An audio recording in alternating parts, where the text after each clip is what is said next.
मदीने का गवर्नर वलीद बिन उक़बा इमाम हुसैन को अपने घर में बुलाया। रात के वक्त कहा कि आप यजीद की बैत कर लें, सब ठीक हो जाएगा।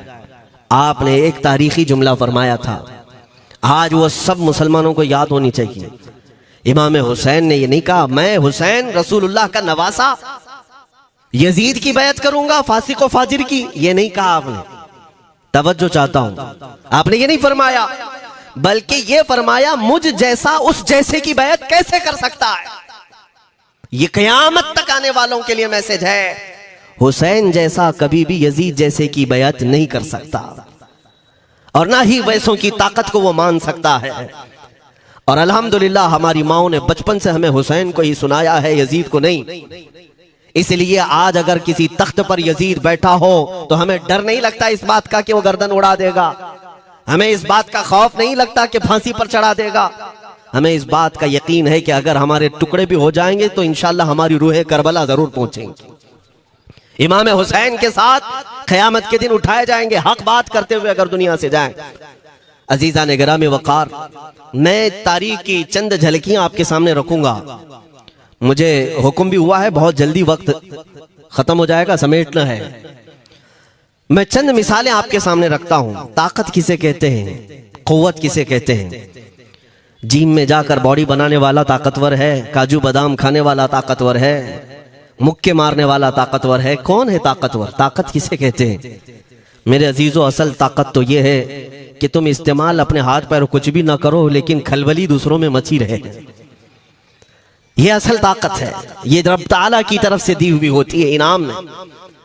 वरना आप सोच सकते हैं कि हुसैन आजम के साथ जो लोग आए थे वो कुल काफिला कितना था। अलग अलग रिवायतें, इमाम हुसैन के साथ 135 लोग थे, बाज रिवायात में है 96 थे, 96 लोग थे, बाज रिवायत में 82 थे। शहीद होने वालों की तादाद 72 है। लेकिन इस बात पर अक्सर उलमा मुहद्दिसीन का ख्याल है कि 82 लोग थे, 82 लोग थे। 82 के मुकाबिल में कितने लोगों को आना चाहिए रास्ता रोकने के लिए? अगर किसी आम आदमी से भी पूछे तो डबल कर दो, ट्रिपल कर दो, 4 गुना ज्यादा कर दो। नहीं, 82 को रोकने के लिए पहले 1000 लोग आए, फिर वो 1000 के बाद 4000 प्लस आए, 5000 लोग सिर्फ 82 लोगों को रोकने के लिए आए रास्ता।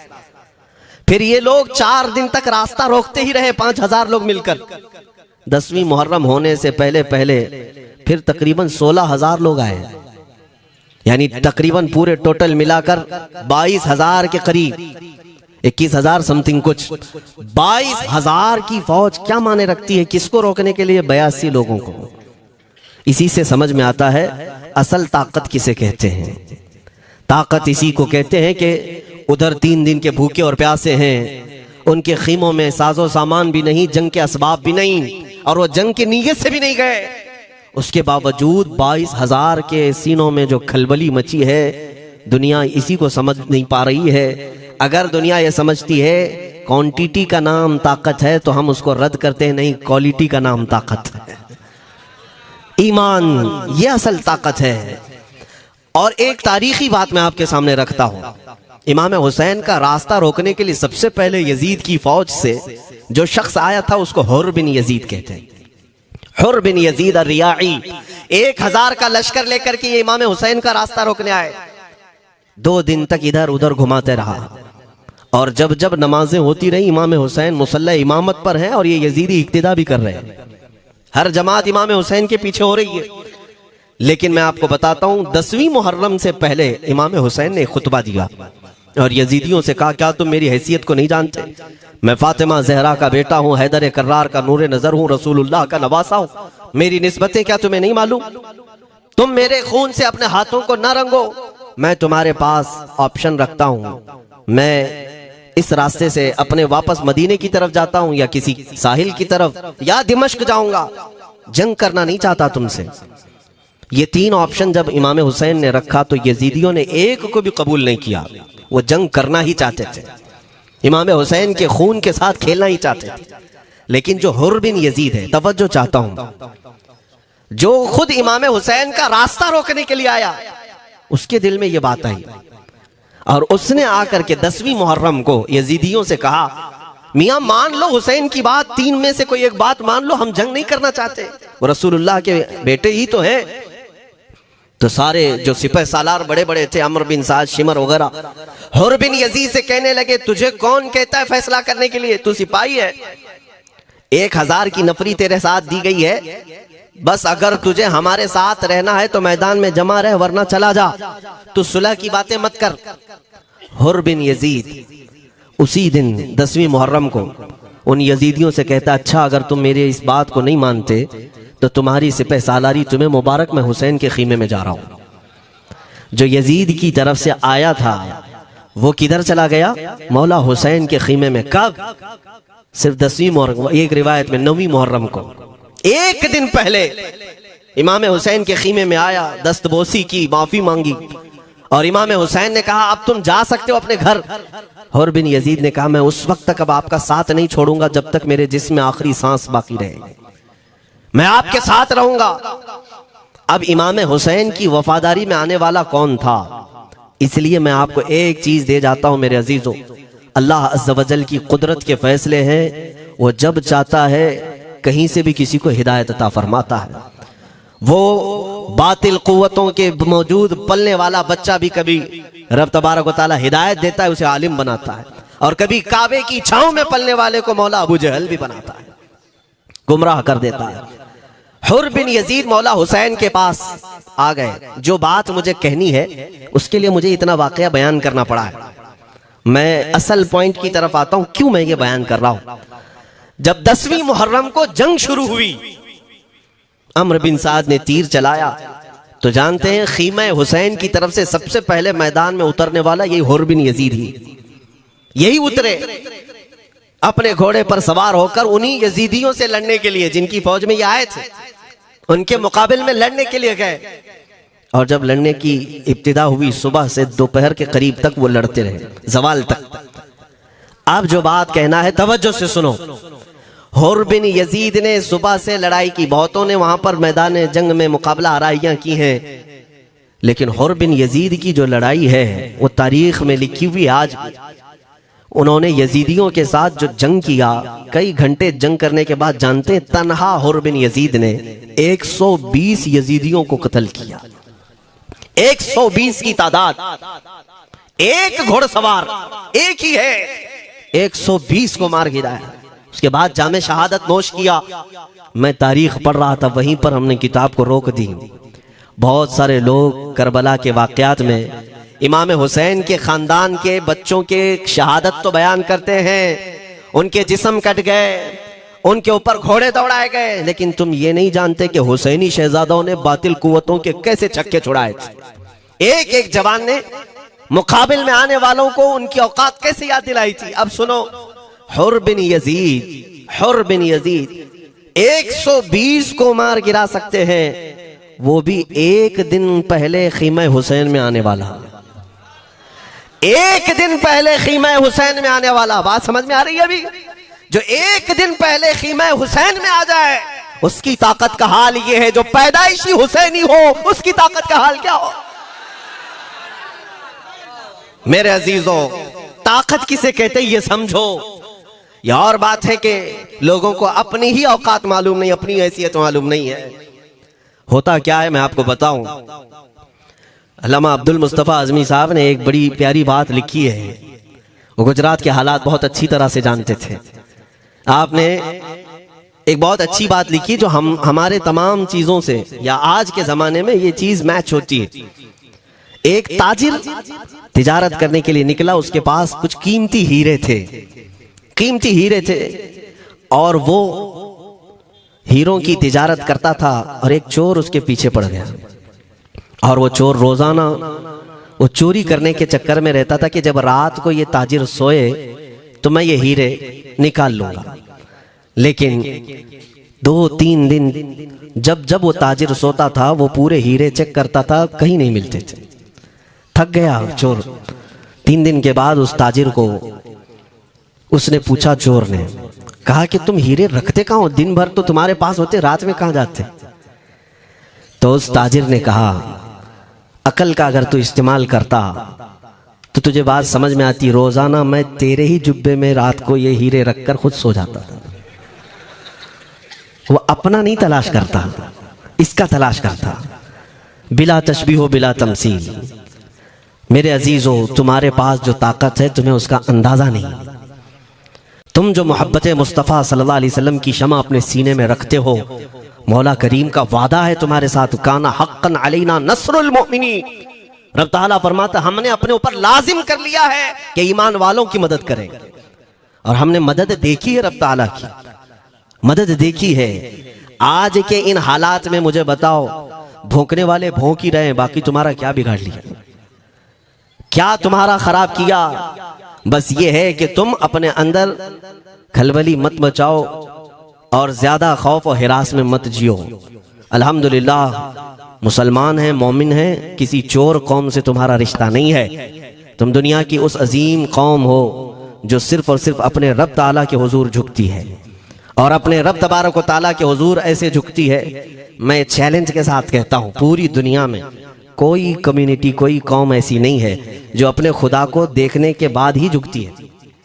जिसकी भी जाओ, उनके खुदाओं की तस्वीर वहां पर सामने होती तभी झुकते हैं। वो चाहे ईसाई हो, यहूदी हो, कोई भी हो, उन्होंने कोई ना कोई या मूर्ति बनाई है या तस्वीर बनाई है, तब वो झुकते हैं। तन्हा तुम ईमान वाले हो जो आज तक अपने खुदा को देखा नहीं लेकिन हर दिन सजदा करते हो, तुम्हारा ये ईमान है। और कुरान में शुरू में ही अल्लाह ताला ने जो तारीफ फरमाई सूरह बकरा में, युमिनून बिल गैब, अल्लाह फरमाता है ये वो लोग हैं जो गैब पर ईमान रखते हैं, देखा नहीं। और दुनिया में करोड़ों मस्जिदें होंगी, किसी मस्जिद में अल्लाह की तस्वीर है? किसी मस्जिद में? और या तुम्हें सलातो सलाम पढ़ने के लिए मेरे आका की तस्वीर देखने की जरूरत है? यही तो तुम्हारा ईमान है मेरे अजीजों। मेरे आका को हमने दिल में बसा रखा है, और जब हुजूर पाक की याद आई, बगैर तस्वीर देखे हम खड़े हो जाते हैं और उनकी मोहब्बत वैसी होती है, हमें किसी तस्वीर और मूरत को देखने की जरूरत भी नहीं होती। तुम्हारी खुसूसियात बहुत हैं, अल्लाह रब्बुल इज्जत ने तुम्हारी पेशानियों को महफूज रखा है, किसी अहरे गैरे के सामने झुकने नहीं दिया, पेशानी मुकद्दस है तुम्हारी। हाँ, ये तो नहीं है कि तुम किसी दरख्त पर भी चले जाओ, पत्थर पर भी चले जाओ, चूहे पर भी झुक जाओ, सांप पर भी झुक जाओ, नहीं है। एक सहाबी हैं, ईमान लाने के बाद वो कहते हैं, या रसूल अल्लाह सल्लल्लाहु अलैहि वसल्लम, दो वाकयात ऐसे हैं जो जमाने जहालत में हम करते थे। एक वाकया याद करता हूं तो रोना आता है और एक वाकया याद करता हूं तो हंसी आती है। हुजूर ने फरमाया, वो दोनों क्या है बताओ? उन्होंने कहा, पहला वाकया तो ये है जिसको याद करके रोता हूं कि जवानी में जब हमारे घर बेटी पैदा होती थी तो हम उसका गर्दन मरोड़ कर दफन कर देते थे। आज मुझे ये बात याद आती है तो रोना आता है कि हमने ऐसे कई बच्चियों को दफन कर दिया। अरब वाले दामाद बनाना नहीं चाहते थे और बेटियों को पहले ही मार देते थे। ये वो सहाबी कहते हैं, अब याद आती है बात तो रोना आता है। मेरे आका सल्लल्लाहु अलैहि वसल्लम ने फरमाया, फिर हंसी किस बात पर आती है? कहते हैं, जमाने जहालत में हमारे खुदा जो होते जिनकी हम इबादत करते थे, तो जब सफर में जाना होता था तो आटा गूंद करके खुदा बना लेते थे, क्योंकि सफर में जाना है और हर जगह उनको साथ में रखना था खुदा को। वो साहबी कहते हैं, सफर के खुदा और होते थे, हवा का अलग, पानी का अलग, मिट्टी का अलग, सब लेकर के चलते थे। फिर हुजूर ने फरमाया, हंसी किस बात पर आती है? वो कहते हैं, बीच रास्ते में अगर खाना खत्म हुआ तो कभी खुदा का हाथ तोड़ के खाते थे, कभी पैर तोड़ के खाते थे। अरे मेरे अजीजों, 1400 साल बाद आज जब आप हंस रहे हैं, उस सहाबी को तो इस बात पर हंसी आती होगी। मैं ये बात सिर्फ इसलिए अर्ज कर रहा हूं कि शुक्र मनाओ अल्लाह रब्बुल इज्जत का कि तुम्हें रब तबारक व तआला ने उस कौम में पैदा किया है जिसका माथा सिर्फ वहदहू ला शरीक की बारगाह में झुकती है। तुम ईमान वाले हो। और मैंने आयत यही तिलावत की खुतबे में, वला तहीनु वला तहज़नु व अंतुमुल अअलौना इन कुंतुम मुमिनीन। घबराओ मत, परेशान मत हो, तुम सबसे ज्यादा सरबुलंद रहोगे अगर तुम ईमान वाले हो। ये कुरान की आयत है। ईमान किसे कहते हैं? ईमान किसे कहते हैं? यानी अल्लाह ने फरमाया, अगर तुम ईमान वाले हो तो सबसे ज्यादा कामयाब हो। अब हम पूछते हैं रसूल पाक से, ईमान किसे कहते हैं? मेरे आका की जुबान से सुनो, ला युमिनु अहदुकुम हत्ता अकूना अहब्बा इलैहि मिन वालिदिही व वलदिही वन नासी अजमईन। हजरत अनस से रिवायत है, हुजूर पाक सल्लल्लाहु अलैहि वसल्लम फरमाते हैं, तुम में से उस वक्त तक कोई कामिल ईमान वाला नहीं हो सकता जब तक अपने वालिदैन, अपने बच्चे, अपने और सारे इंसानों से ज्यादा मैं उसके नजदीक महबूब ना बन जाऊं। हुजूर से कामिल मोहब्बत जब तक ना करोगे तब तक ईमान भी कामिल नहीं है। खुलासा कलाम यही है कि मोहम्मद से वफा तूने तो हम तेरे हैं, ये जहां चीज है क्या लौह कलम तेरे हैं। बस इसी बात पर आपको आना है। इकबाल भी ये कहता है, मैं जर्मनी गया, यूरोप का सफर किया, वहां की तरक्कियों को देखा और वो लोग बहुत आगे बढ़ रहे थे। मैं इसीलिए सफर किया कि मैं वहां तहकीक करके आऊं, देखूं, अपनी कौम को आकर के मैं बताऊं मुसलमानों को कि किस फील्ड में तुम जाओगे तो कामयाब होंगे। साइंस में, फिजिक्स में, ज्योग्राफी में, केमिस्ट्री में, मैथ्स में, कौन सी फील्ड में तुम जाओगे तो ज्यादा माहिर होगे। कई साल इकबाल ने वहां की खाक छानी, तहकीकात किया और वापस जब आया अपनी कौम की तरफ, अल्लामा इकबाल कहते हैं, मैं सारी दुनिया वहां की यूरोप की छान करके आया, यही देखने गया था कि मेरी कौम किस मैदान में उतरे तो कामयाब होगी। तो लोगों ने पूछा, क्या वो तुम्हें राज मिल गया? वो कहते हैं, हाँ मुझे राज मिल गया। लोगों ने पूछा, किस मैदान में उतरे? तो इकबाल कहता है, मैं तो राज को पहुंचा, अपनी कौम को बताता हूं, तुम्हारी तरक्की का राज सिर्फ इतना ही है कि मोहम्मद से वफा तूने, कि मोहम्मद से वफा तूने तो हम तेरे हैं, ये जहां चीज है क्या लौह कलम तेरे हैं। सारी कामयाबी का असल राज मेरे आका से बेइंतहा मोहब्बत है। मैं दीनी शख्सियात की बात अपनी जगह पर, जो जिसको आप दुनियावी उलूम कहते हैं, लाओ मैथ्स का कोई बहुत बड़ा माहिर रियाजीदान या कोई साइंटिस्ट आपको ऐसा लगता हो, लाओ मेरे आला हज़रत इमाम अहमद रजा फाजिल बरेलवी के सामने। जानते हैं आप, उस आला हजरत फाजिल बरेलवी ने 55 उलूम पर अपनी तहकीकात लिख दी हैं। बाकी जानते कितने थे वो अल्लाह ही बेहतर जाने। एक बात मैं आपको बता रहा हूं, मैथ्स में, मैथमेटिक्स में उनके पास ऐसी ऐसी इजादात थी। एक किताब आला हजरत ने लिखी है ज्योमेट्री पर, आज के बच्चे जो कॉलेज पढ़ते हैं वो जानते होंगे। ज्योमेट्री की भी कई उसमें अकसाम लिखी गई हैं और आला हजरत ने एक किताब लिखी है कश्फुल इल्ला अन सिमतिल क़िबला, क़िबला पहचानने का इल्म। तुम तो आज वो कंपास लेकर के पहचानते हो ना, अब तो मोबाइल में आ गया, मोबाइल को घुमाओ, इधर दिखा रहा उधर, उधर दिखा रहा उधर क़िबला। मेरे अजीजों, इस्लाम मशीनों से नहीं चलता है। इसका सेल चला गया तो क्या तुम्हारा इस्लाम चला जाएगा? इसकी बैटरी चली गई तो क्या तुम्हारा दीन चला जाएगा? नहीं, इस्लाम मुकम्मल कवायद और जवाबित के साथ है। सारी मशीनें खत्म भी हो जाए, इस्लाम ने तुम्हें कायदे बनाकर दिखाए हैं, प्रैक्टिकल। ये क़िबला पहचानने का इल्म होता है। शहर का तूलुल बलद, अर्जुल बलद देखना होता है, बहुत सारी उसमें चीजें, उसकी सतह समंदर से ऊंचाई कितनी है, फिर सितारों को देखा जाता है, फिर पहचाना जाता है क़िबला, उसको हिसाब में लगाया जाता है। आला हजरत ने ये जो किताब लिखी पूरे 1400 साल में, आला हजरत की ये किताब जिसमें 10 कायदे खुद उन्होंने इजाद किए, उनसे पहले किसी ने नहीं लिखी, खुद उन्होंने इजाद किए। और उसके बाद आला हजरत ने चैलेंज के साथ कहा कि मैंने, फकीर ने ये 10 कायदे इजाद किए हैं, इस पर कोई अमल करके क़िबला पहचानना चाहे तो उस पर अमल करके खड़ा हो जाए, अगर हिजाबात हटा दिए जाएं तो काबा उसकी नाक के सामने होगा। आला हज़रत ने लिखा है काबा आयन उसकी नाक के सामने होगा। परफेक्ट कायदे उन्होंने लिखे। ये कायदे कहां से आए? हिसाब, मैथमेटिक्स। जो अलीगढ़ के प्रोफेसर अपने फंसे हुए मसाइल हल करने के लिए आला हज़रत के पास आए, वाकयात आपने सुने होंगे। अब मैं आपसे कहता हूं, एक बहुत बड़े प्रोफेसर साहब अलीगढ़ के, वो लंदन या ऑक्सफोर्ड जा रहे थे या जर्मनी जा रहे थे कुछ मैथ्स के फंडे हल करने के लिए। आला हज़रत के खलीफा ने उन्हें मशवरा दिया कि चले मौलाना अहमद रजा साहब बरेली में रहते हैं, उनसे बात कर लेंगे। पहले तो उन्होंने मजाक उड़ाया, मौलवी लोगों का काम है, प्रोफेसर जिसमें फंसा हुआ है। उन्होंने कहा लंदन और जर्मनी जाने में जितना खर्चा आता है उससे कम ही बरेली को लगता है, एक बार ट्राई कर लीजिए।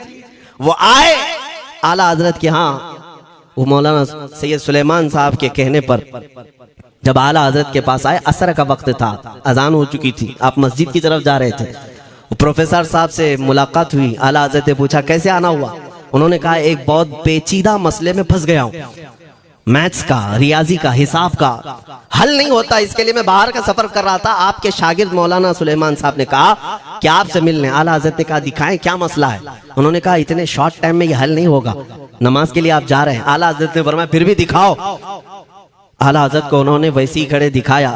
देखते ही आला हजरत ने उंगलियां रखी और कहा इसका यहाँ से, इसका यहाँ से, फलां का यहाँ से, इस तरह आप लगा करके देख ले, मैं असर की नमाज से फारिग होकर आता।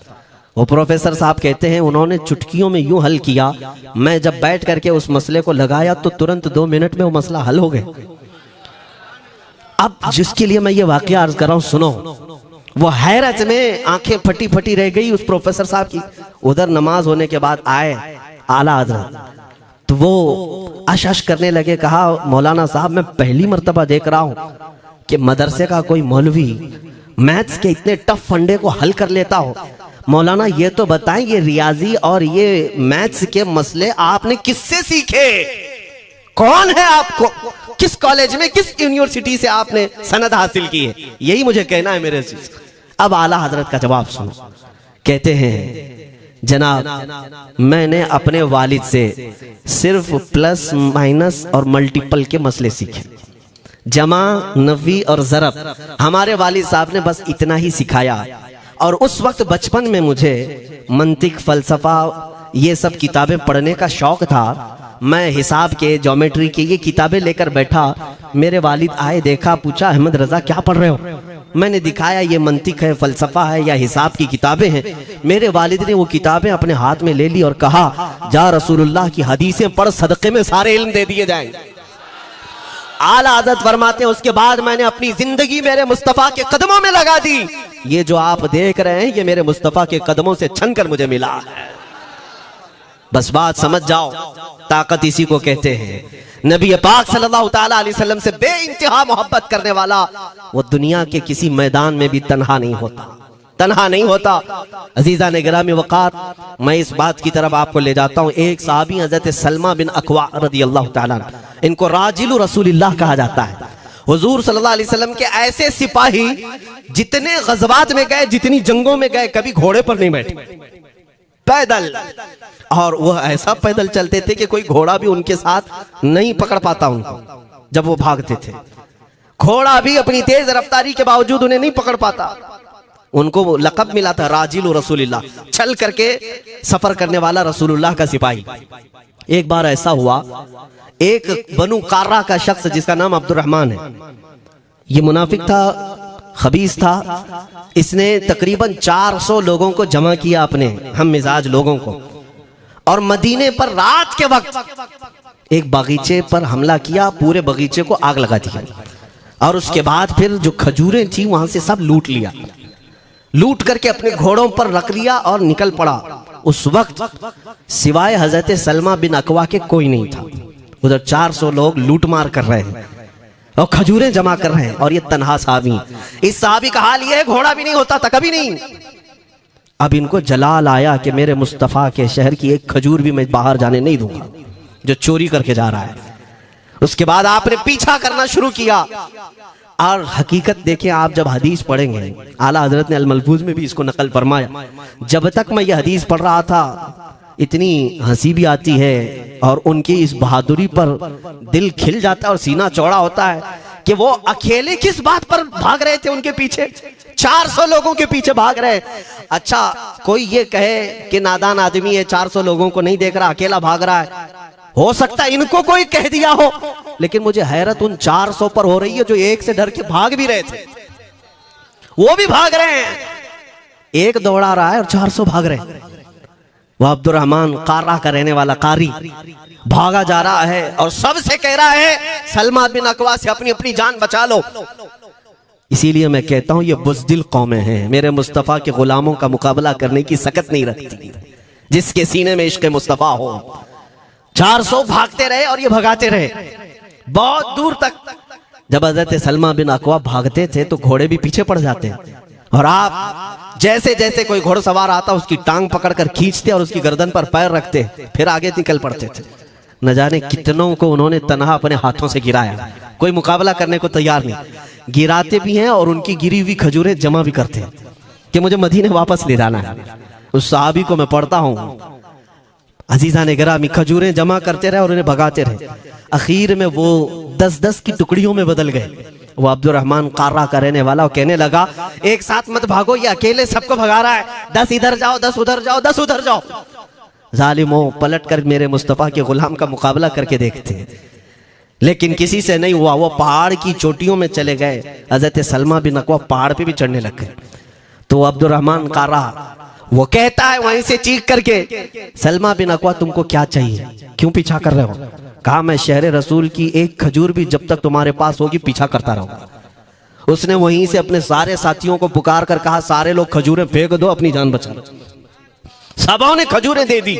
हजरत सलमा बिन अकवा पूरी खजूरें जमा की, कितनों को रोनते हुए वापस आने लगे।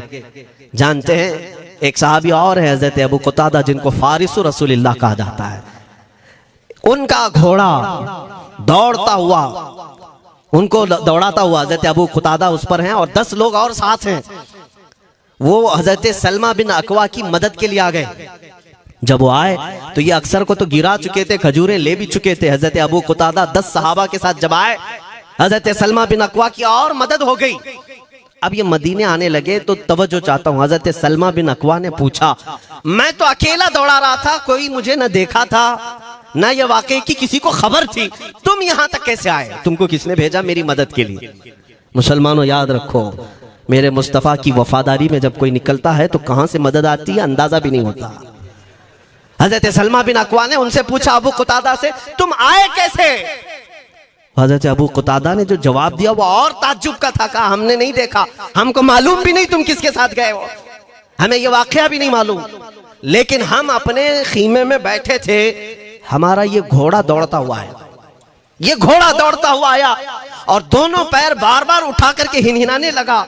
मेरा घोड़ा ऐसा कभी करता नहीं, वो जिहाद में जाने वाला घोड़ा है, फरमाबरदार है।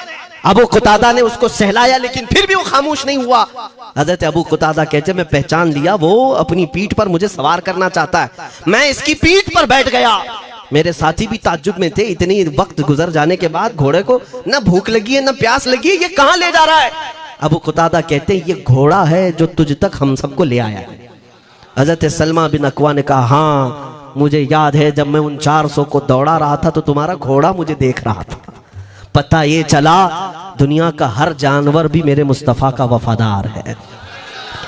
अगर तुम नबी पाक सल्लल्लाहु अलैहि वसल्लम की इज्जत व हुर्मत के लिए उठते हो तो चूंटियां अपने सुराख में तुम्हारे लिए दुआ में मशगूल हो जाती हैं, मछलियां पानी में तुम्हारे लिए दुआएं करती हैं।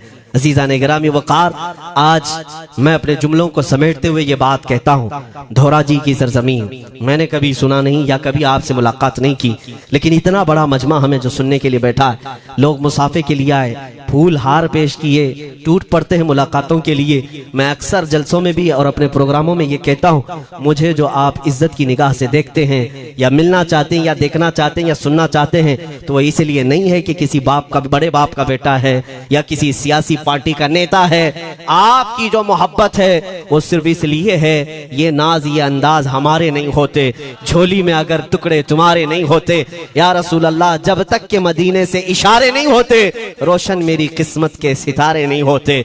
जो कुछ भी इज्जत मिली है हमें आज, वो किसी और सलाहियत की वजह से नहीं। साफ मैं बता देता हूं, मैं मुकर्रिर आदमी नहीं, मैं खतीब आदमी नहीं, मैं वो शोलाबार मुकर्रिर नहीं हूं कि जिनकी तकरीरों से लोग बहुत ज्यादा नफा उठाते हो। मैं तो तालिब इल्म आदमी हूं।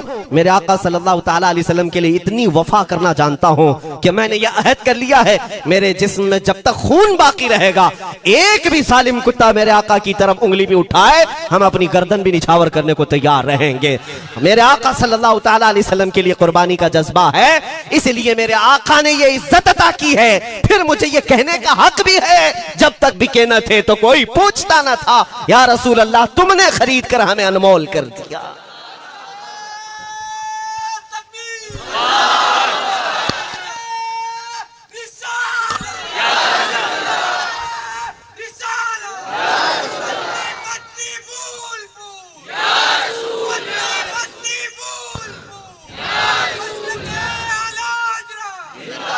मेरे अजीजों, इस बात पर आज तुम्हारा इत्तेहाद होना है, आज तुम्हारा इत्तेहाद होना है। मैंने काफी इलाकों के दौरे की और देख लिए, लोग जो कहते हैं हम बिखरे हुए हैं, बटे हुए हैं, टुकड़ों में हैं, लेकिन मैंने सबको देखा, यकीनन फिरकों में भी बटे हैं, सिलसिलों में भी। हालांकि सिलसिलों में इख्तिलाफ होना नहीं चाहिए, जो सलासिल हक्का हैं वो सब मदीने तैयबा की नहरें हैं, इख्तिलाफात नहीं, लेकिन उसके बावजूद बटे हुए लोग हैं, एक दूसरे से मुसाफा नहीं करना चाहते, एक दूसरे के पीछे नमाजें नहीं पढ़ना चाहते, जो खाली सुन्नी होकर भी, ईमान वाले होकर के भी। मैं बहुतों से ये शिकायतें सुना कि हम में बहुत सारे इख्तिलाफात हैं, लेकिन इसका हल तकरीरें हैं, तहरीरें हैं, लोगों को समझाना है, इस्लाह करना है, सब करके देख लिया। लेकिन एक बात मैंने खुद प्रैक्टिकल देख लिया कि 1000 टुकड़ों में क्यों ना बटे हों, लेकिन मेरे मुस्तफ़ा का नाम आ जाए तो हर कोई मुत्तहिद नजर आता है। ये हमने देख लिया है, ये हमने देख लिया है। किसी भी पीर से बैत क्यों ना हो, मैं दूसरों की बात नहीं करता, लेकिन मैंने पूरे हिंदुस्तान के कोने कोने में देखा है जाकर के, किसी भी सुन्नी सहीहुल अकीदा पीर से बैत क्यों ना हो, अगरचे उसके आपस के झगड़े हों, लेकिन हमने एक मजमे में मुझे सुनने वालों को, ऐसे इख्तिलाफ वालों को भी देखा, दोनों सुन रहे हैं। लेकिन जब हमने पूछा मेरे मुस्तफ़ा करीम की इज्जत पर बात आए तो तुम में से कौन खड़ा हो सकता है, हर इख्तिलाफ रखने वाला भी ये कहता है, या रसूल अल्लाह, ये जिस्म भी तुम्हारा, ये जान भी तुम्हारी, करूं तेरे नाम पे जां फिदा, न बस एक जान दो जहां फिदा, दो जहां से भी नहीं जी भरा, करूं क्या करोड़ों जहां नहीं। ये हर एक का नारा है।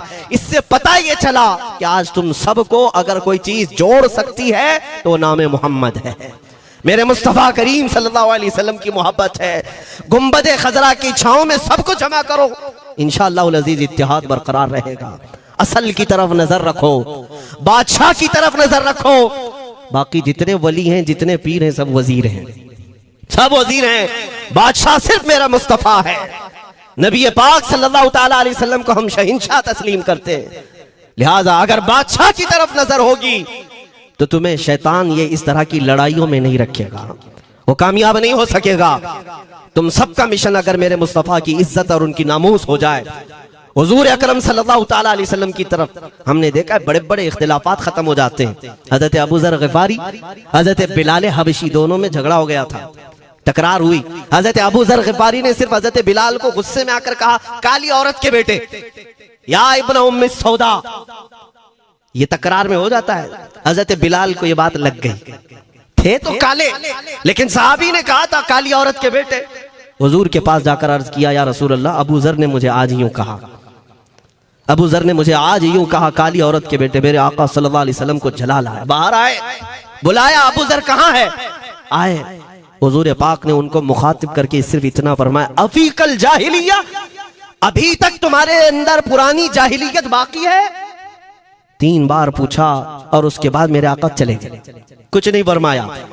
पुराने जमाने की काफिरों की जाहिलियत अभी बाकी है, जो माँ के नाम से लोगों को गालियां देते या पुकारते थे। हजरत अबू ज़र ग़िफ़ारी को इतनी बात लग गई कि मेरे आका मुझसे रूठ गए, मेरे आका के दिल पर यह बात लग गई। तो उन्होंने ये नहीं किया कि देखा जाएगा बाद में क्या होगा, नहीं, सीधे मस्जिद नबवी में हजरत बिलाल को ढूंढने के लिए आए। कहाँ है? हजरत बिलाल मिल गए तो उनका हाथ पकड़ करके लाए। अबू ज़र ग़िफ़ारी जमीन पर लेट गए, सो गए। कहा है बिलाल, मुझे माफ कर दे, मैंने तुझे सख्त जुमला कहा, मुझे माफ कर दे। हजरत बिलाल ने कहा, ठीक है, मैंने माफ कर दिया, हो गई बात। लेकिन हजरत अबू ज़र ग़िफ़ारी ने कहा, नहीं, मेरा दिल इस पर सुकून नहीं मानेगा। एक काम करो ए बिलाल, तुम अपना ये पैर मेरे चेहरे पर रगड़ो, ये तुम्हारा तलवा जिसको मैंने काला कहा था, उसी तलवे से मेरे चेहरे पर तुम रगड़ो, ताकि मुझे मेरी हैसियत पता चल जाए। हजरत बिलाल क्या उनकी बात पर अपना पांव उनके चेहरे पर रगड़ देते, दोनों हाथों से उनको जमीन पर उठाया और सीने से सीना लगाया। कहा है अबू ज़र, कैसी बात करते हो? जिस आका के तुम गुलाम हो, उसी आका का मैं भी गुलाम। मैंने ये तारीख में पढ़ा है, अगर सख्तियों को कोई चीज जोड़ सकती है तो मेरे आका की मोहब्बत है और मुस्तफ़ा करीम की मोहब्बत है। तुम्हारे सीने चौड़ा कर देगी, तुम्हारा दिल कुशादा कर देगी, तुम अपनों को एक्सेप्ट करने लग जाओगे अपने नबी की निस्बत पर। हाँ, एक बात याद रखें, मैं ये सिर्फ मेरे आका की निस्बत वालों के लिए कह रहा हूं। बाकी हमारा अकीदा तो ये है, नबी से हो जो बेगाना, उसे दिल से जुदा कर दे। पिदर मादर बिरादर जानो माल उन पर फिदा कर दे। हम उसको मानते ही नहीं, चाहे बापों की माँ हो, जो मेरे नबी को नहीं जानता, जो मेरे आका की अजमत को नहीं पहचानता। मैं उनके बारे में नहीं कहता। हाँ, हमारे एक उस्ताद बुजुर्ग, उन्होंने फरमाया था कि बेटा, बात करने का लहजा नरम रखना हमेशा। बहुत सारे लोग हमारी तकरीरों को अभी अभी जो सुनते हैं वो कहते हैं बहुत कड़क बोलते हैं, सख्त बोलते हैं। मेरे अजीजों, पिछले 15 साल से करते हैं हम तकरीरें। अखलाकियात पर, तसव्वुफ पर बहुत सारे नरम अंदाज में गुफ्तगू करने के हम आदी थे, वो सब नहीं देखते। लेकिन जहां हम थोड़ा सा चीखते हैं या गरज के साथ बोलते हैं, वो बहुत जल्दी किसी को लगती है और कहते हैं आप बहुत कड़क लहजे में कहते हो। 90% हमने नरम लहजे में बात किया है, लोगों को अखलाकियात सिखाया है। चोरी, जिना, डकैती, सूद, शराब, इन सब की मजम्मत पर बयानात हमने रिकॉर्ड किए। वो सब नजर नहीं आता, लेकिन सख्त जुमले बहुत जल्दी नजर आते हैं। लेकिन ये मैं क्यों करता हूं वो भी आपको बता दूं। हमारे एक बुजुर्ग उस्ताद ने फरमाया, कहा कि बेटा नरम गुफ्तगू करने की आदत रखना, इसलिए कि मेरे आका सल्लल्लाहु अलैहि वसल्लम की सुन्नत है नरमी से कलाम करना। लेकिन एक बात याद रखना, जिंदगी भर नरमी से बात करो, लेकिन मुस्तफा करीम सल्लल्लाहु अलैहि वसल्लम की एहानत या दुश्मनी किसी में देखो तो फिर ना तुम्हारी जुबान मीठी होनी चाहिए, ना दिल नरम होना चाहिए, ना दिमाग ठंडा होना चाहिए। हाँ, ये ईमान का तकाजा है। हम जो सख्त बात करते हैं, लोगों को ऐसा लगता है कि इतना कड़क नहीं बोलना चाहिए। तुम्हें पता भी नहीं हज़रत उमर फारूक कितना बोलते थे। हाँ, उमैर बिन वहब एक शख्स था जो हुजूर के कत्ल का इरादा करके आया था मक्का से। सफवान नाम का एक और शख्स, उमैर नाम के, दो लोग हतीम काबा में बैठकर मीटिंग करके आए। क्योंकि सफवान का बाप जंगे बदर में मारा गया था, उमैर का बेटा जंग में कैदी होकर हुजूर के पास कैद था। दोनों का प्रॉब्लम सेम था। दोनों लोग हतीम काबा में बैठ करके फैसला करते हैं। सफवान ने कहा मैं तुझे बहुत पैसे दूंगा, एक तलवार को जहर में बुझा कर जाओ मदीने और मोहम्मद का कत्ल करके आओ सल्लल्लाहु अलैहि वसल्लम। उमैर बिन वहब तलवार छुपा करके मदीने आया। लेकिन जिस वक्त वो आया, हजरत उमर फारूक चंद सहाबा के साथ मस्जिद नबवी के बाहर खड़े थे। देखते ही उसकी गर्दन में जो है ये गमछा डाला, रुमाल, और कहा खुदू हादल कल, पकड़ो इस कुत्ते को। ये हजरत उमर की जुबान से निकलेंगे। कहते हैं पकड़ो इस कुत्ते को, यही वो है जो बद्र के अंदर मैदान बद्र में मक्का वालों को भड़का रहा था जंग पर हुजूर के खिलाफ, यहाँ मदीने में आया है, पकड़ो इसको। हजरत उमर बाहर ही सब कर देते, लेकिन कहा कि मैं हुजूर से पूछ के आता हूँ इसका करना क्या है। मेरे आका के पास गए, कहा या रसूल अल्लाह, शैतान कुरैश आया है, कुरैश का शैतान आया है, उमैर बिन वहब, और मुझे लगता है वो बुरी नीयत से आया है। हजरत उमर पहले ही भांप रहे हैं, मुझे लगता है वो बुरी नीयत से आया है, क्या करना है आप हुक्म फरमाए। मेरे आका ने फरमाया उमर उसको अंदर ले आओ। उमैर बिन वहब को वैसी ही गर्दन में वो गमछा डाल के घुमा के अंदर ले आए मस्जिद नबवी में। हुजूर ने पूछा, हजरत उमर से कहा छोड़ दो उसको। जब अंदर आया तो पूछा हुजूर ने, क्यों आए उमैर? अब वो झूठ बोलने लगा, कहा मेरा बेटा आपके पास कैदी है, खैर खैरियत पूछने के लिए आया, और क्या है। मेरे आका ने फरमाया सच सच बताओ क्यों आए हो। उसने फिर कहा मैं अपने बेटे की खैरियत मालूम करने आया हूं, और क्यों आया हूं। हुजूर ने फरमाया खैरियत मालूम करने आए तो तलवार लेके क्यों आए हो। उसने तलवार दिखाने के लिए फेंक दिया, कहा इस तलवार का क्या होना है। तलवार तो हमारे पास बदर में भी थी, लेकिन पता आप ही के साथ थी। बड़ी बड़ी बातें करने लगा। मेरे आका को जला लाया और कहा उमैर वो बात क्यों नहीं बोलते जो तुम सफवान के साथ काबा के हतीम में बैठ कर करके आए हो। मदीने में बैठा रसूल खाने काबा में होने वाली गुफ्तगू को सुन रहा है। दूर नजदीक के सुनने वाले वो कान, काने लाले करामत पे लाखों सलाम। ये हदीस मौजूद है, सही हदीस है। इसी हदीस के तर्जुमानी करते हुए हम तो ये अकीदा रख ही सकते हैं ना, हम यहाँ से पुकारें वो वहां से सुने, मुस्तफा की समाअत पे। हाँ, यह अकीदा बरेली वाले का जो है वो अपने पेट का अकीदा नहीं, ये सहाबा का अकीदा है। मेरे अजीजों, जब मेरे आका ने फरमाया वो बात बताओ जो हतीम काबा में करके आए हो, अब थर थर थर कांपने लग गया। इससे इस रसूल से क्या छुपाएं जो हतीम काबा में तन्हाई में होने वाली मीटिंग को भी जानता हो। कहा अब मैं क्या बताऊं जब आपको सब मालूम है। अब मैं जो कहना चाहता हूं वो ये है, अशहदु अन्नका मुहम्मदन रसूलुल्लाह, मैं गवाही देता हूं कि आप मोहम्मद अल्लाह के रसूल हैं सल्लल्लाहु अलैहि वसल्लम। ईमान ले आए। अब सुनिए मेरे अजीजों, ईमान लाने के बाद हुजूर पाक सल्लल्लाहु अलैहि वसल्लम ने तलकीन फरमाई कि अब इस्लाम पर कायम रहो, ईमान पर बरकरार रहो। कत्ल करने के लिए आया, मेरे मुस्तफ़ा का गुलाम बन गया। अब उसके बाद हजरत उमर क्या कहते हैं, हजरत उमर जो गमछा गले में डाल के अंदर लाए थे, अब गले में हाथ डालकर बाहर ले जाते हैं। और बाहर जो साथी खड़े थे उन सबको मुखातिब करके कहते हैं लोगों सुनो। हजरत उमर के अल्फाज सुने। कहते हैं थोड़ी देर पहले ये जो शख्स तुम देख रहे हो, मुझे खिंजीर इससे अच्छा लगता था। अल्लाह, ये लफ्ज भी है, वल्लाही इन्नी लअहब्बु खिंजीरन मिन हाज़ा। कहते हैं कि इससे बेहतर मैं खिंजीर को समझता था, क्योंकि ये दुश्मन रसूल था। लेकिन अब सुनो ऐ लोगों, अब मेरे सगे बेटे से ज्यादा मुझको ये अजीज है, इसलिए कि मेरे आका का गुलाम। यही ईमान है, यही ईमान है। अजीज़ान गिरामी, खुलासा कलाम मेरी बात का यही है, मोहम्मद की मोहब्बत दीन हक की शर्त अव्वल है, इसी में हो अगर खामी तो सब कुछ नामुकम्मल है। इकबाल ने क्या खूब कहा था, अगर पहचानना हो तो मेरे अजीज़ों पहचानो, तुम मेरे आका सल्लल्लाहु अलैहि वसल्लम के कदमों तक अगर पहुंच गए तो यही दीन है। बमुस्तफ़ा बरसा खैश के दी हमाउस गर्ब उन रसीदी तमाम बुल हबीस।